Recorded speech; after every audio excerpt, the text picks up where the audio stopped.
বিষয়টা হলো যে আমাকে কয়েকদিন আগে আমাকে একটা চিঠি করছিল কলেজ থেকে। কলেজের কিছু জমি আমার পুকুরের মধ্যে আছে। তো 5 তারিখের পরে কিন্তু এলোমেলো অবস্থা, প্রিন্সিপাল নাই। পরবর্তীতে এই প্রিন্সিপাল আসার পরে আমাকে এই চিঠিটা করার পরে আমি অসুস্থ। অসুস্থ হওয়ার পরে আমি মেডিকেলে ভর্তি হই হার্ট ফাউন্ডেশনে। আমার এমনিতে রিং পরানো আছে। হার্ট ফাউন্ডেশনে ভর্তি হওয়ার পরে আমি বাসায় আসলাম। আসার পরে সহকারী একটা শিক্ষক ওখানকার, নাম হলো বুলবুল, উনি আমাকে বারবার ফোন করে যে ভাই একটু আসেন, যেহেতু নতুন প্রিন্সিপাল আসছে, আমরা একটু হিসাব নিকেশটা করে টাকা টুকি দিই, দেন কবে দিবেন একটা ডেট করে চা খায় যান, এরকম একটা ভাবে দেওয়া করলো।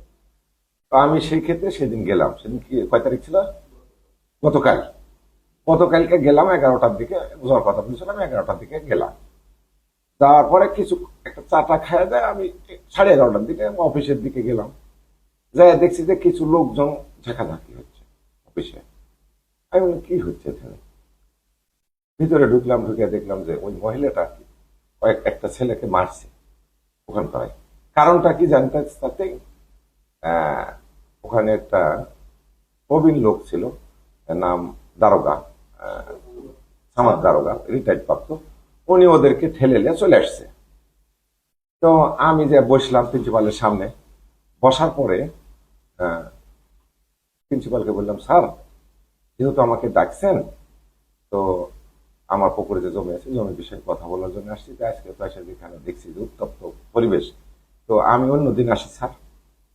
তখন ওই মহিলা আমাকে বলছে যে এটা তুই কিসের নেতা, কি নেতাগিরি করতে এটা আসছিস? তে আমি কোনো কথার ওনার জবাব দিই, কারণ আমি তো নেতা না, আমি ব্যবসায়ী মানুষ। আমি গেছি ব্যবসায়ী কাজে, যেখানে আমাকে ডাকছে, আমি ওনার কথা না বলে আমি উঠছি। প্রিন্সিপালকে বললাম যে স্যার আমি অন্যদিনে আসবো, আসে এইসব সাহেব। এমন তো অবস্থায় মহিলাটা আমাকে থাপ্পড় মারল একটা, কোনো কথা ছাড়াই। যে ওই একটাই আর শব্দ, যে তুই নেতাগিরি করতে আসছিস, তুই কিসের নেতা? তখন আমি আর ইয়েটা ধরে রাখতে পারলাম না। না পারে আমার পায়ের থেকে স্যান্ডেলটা খুলে ওই মহিলাটাকে 3-4টা বাড়ি দিছি। এই হলো ঘটনা। তারপরে আমি বের হয়ে চলে আসছি। আমি একাই গেছি। ওখানে যে দলীয় লোকজন কিছু ওই যে তাফসিরের জন্য যে তারা দাওয়াত করতে ওখানে গেছে এবং মাঠ লওয়ার জন্য গেছে, পরবর্তীতে শুনলাম এই লিয়ে ওই মহিলা খারাপ ব্যবহার করছে, সবার সাথে খারাপ ব্যবহার করে। শুনলাম যে ওখানকার স্টাফের সাথেও সে খারাপ ব্যবহার করে বারবার। তো এই পুরো ঘটনাটার মূল ঘটনাটা হলো এটা।